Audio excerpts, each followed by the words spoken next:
दृष्टि आईएएस के audio article programme में आपका स्वागत है।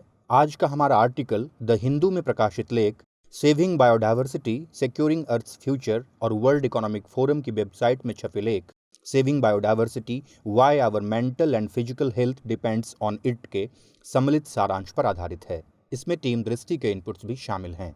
यह ऑडियो आर्टिकल सामान्य अध्ययन प्रश्न पत्र 3 के पर्यावरण एवं पारिस्थितिकी खंड से जुड़ा है। तो आइए लेख की शुरुआत करते हैं। हमारे वीडियो अंग्रेजी में देखने के लिए फॉलो करें हमारा ही दूसरा यूट्यूब चैनल दृष्टि आईएएस इंग्लिश। जैव विविधता और मानव कल्याण पर राष्ट्रीय मिशन। दुनिया भर में बढ़ता पर्यावरण प्रदूषण, क्लाइमेट चेंज, ग्लोबल वार्मिंग और घटती जैव विविधता चिंता का मसला बना हुआ है। विभिन्न रिपोर्ट्स के मुताबिक 2000 के बाद से वैश्विक जंगलों का तकरीबन 7% हिस्सा नष्ट हो गया है। हालिया अनुमान बताते हैं कि अगले कुछ दशकों में 10 लाख से ज़्यादा प्रजातियां हमेशा के लिए विलुप्त हो सकती हैं। साथ ही जलवायु परिवर्तन और वर्तमान में चल रही कोरोना महामारी हमारे प्राकृतिक पारिस्थितिक तंत्र पर अतिरिक्त दबाव डालेगी और इससे भारत भी अछूता नहीं है। मौजूदा हालातों से यह साफ हो रहा है कि प्रकृति और मानव के बीच संतुलन को सुधारना जलवायु परिवर्तन की गति को धीमा करने और भविष्य में होने वाले संक्रामक रोगों के प्रकोप को कम करने का एक तरीका है। इसलिए सामाजिक, आर्थिक और पर्यावरणीय कल्याण के लिए जैव विविधता का संरक्षण जरूरी है। इस संदर्भ में भारत सरकार द्वारा शुरू किया गया NMBHWB यानी national mission on biodiversity and human well being या जैव विविधता और मानव कल्याण पर राष्ट्रीय मिशन सही दिशा में एक कदम है। इसे भारत में जैव विविधता संरक्षण के मामले में एक अहम शुरुआत माना जा रहा है। तो आइए बात करते हैं भारत में जैव विविधता के संरक्षण और उससे जुड़े सभी अहम पहलुओं की। सबसे पहले जान लेते हैं जैव विविधता और उसके प्रकारों के बारे में, साथ ही समझते हैं कि जैव विविधता की क्या अहमियत होती है। आसान शब्दों में कहें तो पेड़ पौधों और जीव जंतुओं में पाई जाने वाली अलग अलग तरह की विशेषताएं जैव विविधता कहलाती हैं। जैव विविधता पृथ्वी पर मौजूद सभी जीवित चीजों से बनी है, यानी यह सभी तरह के जीवन को समाहित करती है, जिसे अरबों सालों के विकास ने आकार दिया है। इसमें सबसे छोटे बैक्टीरिया से लेकर सबसे बड़े पेड़ पौधों और जानवरों तक, यहाँ तक कि हमारी अपनी प्रजातियां भी शामिल हैं। प्रकारों की बात करें तो जैव विविधता 3 तरह की होती है: आनुवांशिक विविधता, प्रजातीय विविधता और पारिस्थितिक विविधता। आनुवांशिक विविधता गुणसूत्रों पर आधारित होती है जो जीवों की आनुवांशिक संरचना के बीच अंतर को दिखाती है। किसी विशेष प्रजाति के जीव अपनी आनुवांशिक संरचना में एक दूसरे से अलग होते हैं। यही वजह है कि हर जीव एक दूसरे से अलग दिखता है। इसी तरह चावल, गेहूं, मक्का, जौ आदि की एक ही प्रजाति में अलग अलग किस्में होती हैं। प्रजातीय विविधता की बात करें तो यह एक विशेष क्षेत्र में पाई जाने वाली विभिन्न प्रकार की प्रजातियों में विविधता को दिखाती है। इसमें पौधों से लेकर विभिन्न सूक्ष्मजीव जैसे बैक्टीरिया तक सभी प्रजातियां शामिल हैं। वहीं पारिस्थितिक विविधता किसी खास पारिस्थितिकी तंत्र में पाई जाने वाली विविधता को कहते हैं। पृथ्वी पर जीवन को बनाए रखने के लिए जैव विविधता का संरक्षण करना बेहद अहम है। पौधों, जानवरों और सूक्ष्मजीवों की एक विस्तृत श्रृंखला के बिना हम स्वस्थ पारिस्थितिकी प्रणालियों की उम्मीद भी नहीं कर सकते हैं। ऐसी बहुत सी चीजें हैं जिसके लिए हम जैव विविधता पर निर्भर करते हैं। मसलन कृषि को देखें तो वह केंचुए आदि पर अविश्वसनीय रूप से निर्भर होती है। केंचुए मिट्टी के स्वास्थ्य को बनाए रखने में मदद करते हैं, जबकि कई फल, नट और सब्जियां कीटों द्वारा पॉलिनेटेड यानी परागित होती हैं। दुनिया भर में कई फसलों के उत्पादन में परागणकर्ता यानी पॉलिनेटर जैसे पक्षी, मधुमक्खी और अन्य कीट अहम भूमिका निभाते हैं। साथ ही सूक्ष्मजीव मृदा में पोषक तत्वों को मुक्त करने के लिए अहम हैं। इसी तरह महासागरों में मछली और समुद्री जीवन के अन्य रूप तकरीबन 1 अरब लोगों के लिए प्रोटीन का मुख्य स्रोत प्रदान करते हैं। भारत भी जैव विविधता के मामले में समृद्ध है। आइए जानते हैं भारत की जैव विविधता की स्थिति और उसकी अहमियत के बारे में। भारत के पास दुनिया का केवल 2.3% भूभाग है, लेकिन यहाँ वैश्विक जैव विविधता का तकरीबन 8% हिस्सा पाया जाता है। राष्ट्रीय जैव विविधता प्राधिकरण के मुताबिक भारत दुनिया के 17 सबसे अधिक जैव विविधता वाले देशों में से एक है। बॉटेनिकल सर्वे ऑफ इंडिया और जूलॉजिकल सर्वे ऑफ इंडिया द्वारा अब तक देश में 46,000 से अधिक पौधों और 81,000 प्रजातियों के जानवरों को दर्ज किया गया है। दुनिया के अन्य देशों की तुलना में भारत की पारिस्थितिकी तंत्र विविधता भी अनूठी है। यहाँ की जैव विविधता समृद्धि की बात करें तो दुनिया के 36 बायोडायवर्सिटी हॉटस्पॉटों में से 4 भारत में हैं। भारत में मौजूद जैव विविधता का आर्थिक मूल्य आंकें तो वह भी काफी ज्यादा है। हालांकि जैव विविधता द्वारा प्रदान की जाने वाली सभी पारिस्थितिकी तंत्र सेवाओं का सटीक आर्थिक मूल्य पता नहीं लग सकता। फिर भी एक अनुमान के मुताबिक अकेले भारत के वन प्रति साल 1 ट्रिलियन रुपए से ज्यादा की सेवाओं का उत्पादन कर सकते हैं। ऐसे में यह कल्पना ही की जा सकती है कि इसमें घास के मैदानों, आर्द्र भूमि, मीठे पानी और समुद्र जैसे प्राकृतिक संसाधनों द्वारा उत्पादित सेवाओं को जोड़ लिया जाए तो इसका मूल्य कितना बढ़ जाएगा। फिर भारत की आबादी का एक बड़ा हिस्सा रोजगार के लिए वनों पर निर्भर है। मई 2021 में संयुक्त राष्ट्र द्वारा जारी the state of finance for nature report के मुताबिक मूल्यांकन रिपोर्ट में शामिल 136 देशों में से जंगलों की वजह से रोजगार पाने वालों की सबसे अधिक संख्या भारत में है। भारत में लगभग 62.3 लाख लोग वनों से रोजगार पाते हैं। इसके अलावा जैव विविधता हमारी प्राकृतिक आपदाओं से सुरक्षा भी करती है। भूमि, नदियों और महासागरों में मौजूद विभिन्न पारिस्थितिक तंत्र हमारी खाद्य श्रृंखला को मजबूत बनाते हैं, हमें पोषण प्रदान करते हैं, सार्वजनिक स्वास्थ्य सुरक्षा को बढ़ाते हैं और हमें पर्यावरणीय आपदाओं से भी बचाते हैं। साथ ही जैव विविधता हमारे शारीरिक और मानसिक कल्याण से गहरे तौर से जुड़ी हुई है।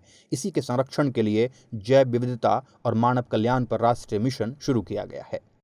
अब जानते हैं जैव विविधता और मानव कल्याण पर राष्ट्रीय मिशन क्या है। साल 2018 में पर्यावरण, वन और जलवायु परिवर्तन मंत्रालय और अन्य मंत्रालयों के परामर्श से PMSTIAC यानी prime minister science, technology and innovating advisory council या प्रधानमंत्री विज्ञान, प्रौद्योगिकी और नवाचार सलाहकार परिषद ने जैव विविधता और मानव कल्याण पर एक महत्वाकांक्षी राष्ट्रीय मिशन को मंजूरी दी। इसका नाम है national mission on biodiversity and human well being. इस मिशन के तहत एक राष्ट्रीय प्रयास प्रस्तावित है जिसका मकसद भारत की समृद्ध जैव विविधता का उपयोग करके कृषि, स्वास्थ्य और जलवायु परिवर्तन से जुड़ी चुनौतियों का समाधान करने एवं संयुक्त राष्ट्र के सतत विकास लक्ष्यों को साकार करने में भारत की मदद करना है। साथ ही जैव विविधता विज्ञान को लोगों की आर्थिक समृद्धि से जोड़कर बदलना है। इस मिशन के तहत अनुसंधान संस्थान, सरकारी और गैर सरकारी संगठन हमारी विशाल लेकिन घटती प्राकृतिक संपत्तियों को सूचीबद्ध करने, मानचित्र बनाने, मूल्यांकन करने, निगरानी करने और उनका सतत उपयोग करने के लिए मिलकर काम करेंगे। यह मिशन भारतीय जैव विविधता को सुरक्षित रखने के लिए जैव विविधता वैज्ञानिक एवं इससे जुड़े पेशेवरों का एक संवर्ग बनाने में भी मदद करेगा। यह मिशन भारत की बड़ी आबादी को अपनी प्राकृतिक विरासत पर गर्व महसूस करने और प्रकृति को फिर से अपनी वास्तविक स्थिति प्राप्त करने एवं संरक्षित करने में मदद करने के लिए एक जन आंदोलन शुरू करने की उम्मीद करता है। उम्मीद की जा रही है कि इसके दूरगामी प्रभाव होंगे। ऐसे में सवाल है कि जैव विविधता और मानव कल्याण पर राष्ट्रीय मिशन के क्या प्रभाव होंगे। NMBHWB मिशन के कई गहरे प्रभाव होने की उम्मीद की जा रही है। मसलन माना जा रहा है इससे मानव एवं प्रकृति के बीच संतुलित संबंध स्थापित होंगे। कोरोना वायरस से उपजी महामारी ने इंसानों और प्रकृति के बीच खराब संबंधों को उजागर कर दिया है। साथ ही इससे उपजी चुनौतियों की तरफ हमारा ध्यान केंद्रित किया है। इस असंतुलन के चलते आज दुनिया के सामने कई तरह की चुनौतियां पैदा हो गई हैं। मसलन विभिन्न संक्रामक रोगों का उद्भव जैसे corona virus, Nipah virus, SARS, MERS, Ebola आदि। इसके अलावा भोजन और पोषण सुरक्षा की कमी, ग्रामीण बेरोजगारी में बढ़ोतरी, बढ़ता हुआ खाद्य संकट, जल संकट, जलवायु परिवर्तन जैसी कई चुनौतियां विद्यमान हैं। इस मामले में national mission on biodiversity and human well being कई तरीकों से मदद कर सकता है, जैसे कि ग्रामीण अर्थव्यवस्था को बढ़ावा देना, जिससे ग्रामीण बेरोजगारी की समस्या हल हो सकती है। यह मिशन कृषि उत्पादन प्रणालियों को फिर से जिंदा कर सकता है। जैव विविधता आधारित कृषि से ग्रामीण आय में इजाफा कर सकता है और प्राकृतिक पर्यटन के जरिए लाखों रोजगार भी पैदा कर सकता है।